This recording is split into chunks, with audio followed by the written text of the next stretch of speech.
नमस्ते मेरे प्यारे YouTube फैमिली, कैसे हैं आप लोग। उम्मीद करूँगी आप लोग बहुत अच्छे होंगे। हम लोग भी अच्छे हैं। स्वागत है आप सभी का आपके अपने ही चैनल सौदी भक्ति एंड ब्लॉग में। दोस्तों, कल का दिन बहुत ही ज़्यादा खास होने वाला है।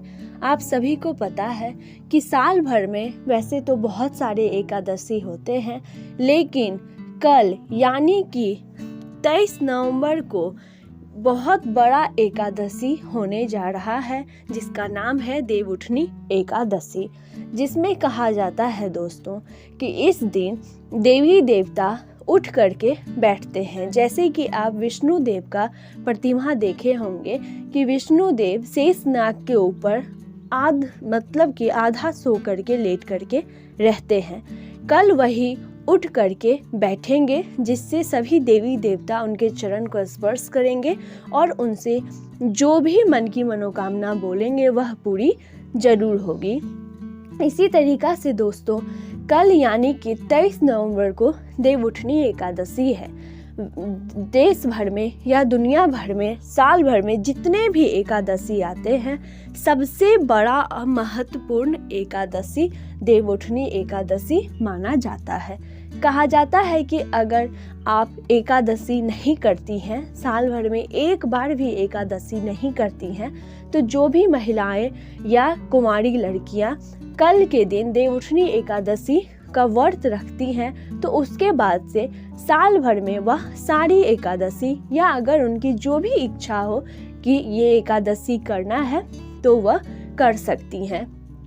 अगर आप पहली बार एकादशी करना चाहती हैं कि पहली बार एकादशी कल करे या ना करे, तो कल आप कर सकती हैं। कल का दिन आपके लिए बहुत ही ज़्यादा शुभ होने वाला है। तो अगर आप कल एकादशी करती हैं तो इसका आपको फल जरूर से जरूर मिलेगा। दोस्तों, देवउठनी एकादशी के साथ साथ तुलसी विवाह भी कल किया जाएगा। माताएं बहनें कल तुलसी चौरा को अच्छे से साफ सुथरा करेंगे, तुलसी पूजा विवाह करेंगे। अगर आपको तुलसी पूजन विधि या तुलसी विवाह विधि नहीं पता है, आप कमेंट करके ज़रूर पूछिएगा, मैं आपको ज़रूर बताऊंगी। साथ ही साथ दोस्तों, हमारे यहाँ कोई भी पर्व या त्यौहार या एकादशी आता है तो उसका अपना अपना महत्व होता है, अपना अपना पूजा होता है और विधि होता है। आज मैं आपको एक ऐसा सरल विधि बताने वाली हूँ देवउठनी एकादशी का, जिसे करने से आपको करोड़ों गुना फल की प्राप्ति होगी। कल आप सभी को पता है देवउठनी एकादशी और एकादशी यानी कि विष्णु देव का पूजा पाठ। साथ ही साथ कल गुरुवार का दिन है, जो कि साक्षात विष्णु देव को समर्पित होता है। कल के दिन हम लोग केला के जड़ में पूजा पाठ करते हैं और कल एकादशी, उसमें भी सबसे बड़ा एकादशी देवउठनी एकादशी है। आप सभी को इसका 3 गुना लाभ प्राप्त जरूर होगा। तो आइए दोस्तों, अब मैं आपको बताती हूँ कि तुलसी में क्या एक चीज बांध देने से आपके घर की जितनी भी पैसों के लिए से लेकर संबंधित दिक्कतें आ रही हैं, चल रही हैं, जो कि बहुत दिनों से चल रही हैं, जाने का नाम नहीं ले रहा है, तो कल के दिन मात्र एक उपाय से आपको अरबों करोड़ों का धन की प्राप्ति जरूर होगी। दोस्तों, करना आपको यही है कि कल जब आप सुबह उठ करके स्नान आदि करने के बाद तुलसी विवाह का पूजा आप जब कर लेंगे, तो पूजा करने के बाद यानी कि जब आप तुलसी विवाह का पूजा कर रही हैं, अगर आपको नहीं पता है उसका विधि, कमेंट करके पूछिएगा, मैं आपको संपूर्ण पूजा विधि जरूर बताऊंगी। इसी के साथ साथ दोस्तों, पूजा के ही थाल में अगर आप अपने घर में तुलसी विवाह नहीं करती हैं, जैसे साधारण रूप से आप रोज तुलसी में पूजा करती हैं, उसी तरीका से अगर आप कल भी पूजा करती हैं, तो क्या विशेष कुछ चीज़ें हैं जो कि चढ़ाने से आपका तुलसी विवाह पूरा संपन्न हो जाएगा। अगर आपको इतना सरल विधि भी जानना है, कमेंट कीजिएगा। साथ ही साथ दोस्तों, कल अगर आप किसी भी तरह से पूजा कर रही हैं, चाहे आप भव्य रूप से करें, साधारण रूप से, एक आपको मौली का धागा जरूर लेना है। साथ ही साथ आपको 7 लौंग लेना है और 2 कपूर लेना है। फिर से सुन लीजिए दोस्तों, 1 मौली धागा लेना है, 7 लौंग लेना है और 2 कपूर का आपको लेना है। अब आपको करना यह है कि मौली धागा में कपूर को अच्छे तरीका से चूर करके उस मौली धागा में आपको लपेट देना है।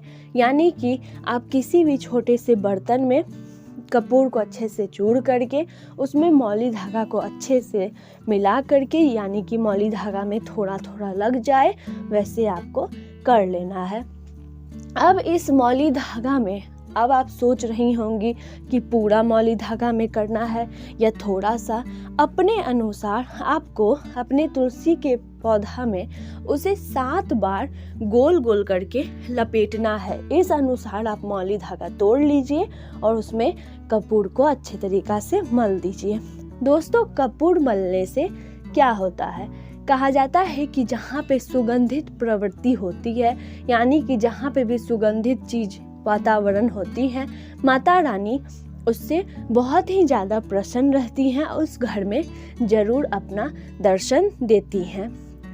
ठीक इसी तरीका से जब आप अपने मौली धागा में कपूर को लपेट करके और तुलसी में बांध रही होंगी, अपने घर की जो भी समस्या है, अपने निजी जीवन में, घर में, रिश्तेदार में, आप उस समस्या को बोलते हुए उसमें बांध दीजिएगा। तुलसी के पौधा में आपको 7 बार बांध देना है।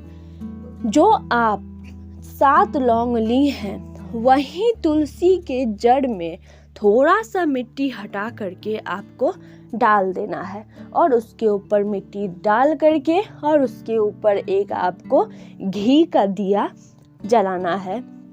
ध्यान रहे, 7 लौंग को ले करके तुलसी के जड़ में मिट्टी को हल्का सा कोड़ के आपको उसमें 7 लौंग डाल देना है। उसके ऊपर से मिट्टी डाल करके एक आपको घी का दिया जलाना है। घी का दिया ना हो, सरसों का दिया भी जला सकती हैं। इससे यह साबित होता है कि घर में जितनी भी बुराइयां हैं, निगेटिविटी वाइब्स हैं, वह सारी आप तुलसी के जड़ में डाल करके आप उसे हमेशा हमेशा के लिए बंद कर रही हैं। और यकीन मानिए दोस्तों, आपके घर में जो भी समस्या है वह धीरे धीरे दूर जरूर होगा। साथ ही साथ पैसा की उन्नति होगी और कभी भी और लक्ष्मी आपके घर की मुख्य दरवाजा की ओर नहीं देखेगी। उम्मीद करूंगी आपको यह विधि बहुत पसंद आएगा। तुलसी विवाह का विधि जानने के लिए कमेंट कीजिएगा। किसी भी तरह का वीडियो चाहिए कमेंट कीजिए। मिलती हूँ अगले वीडियो में, तब तक के लिए आपका धन्यवाद।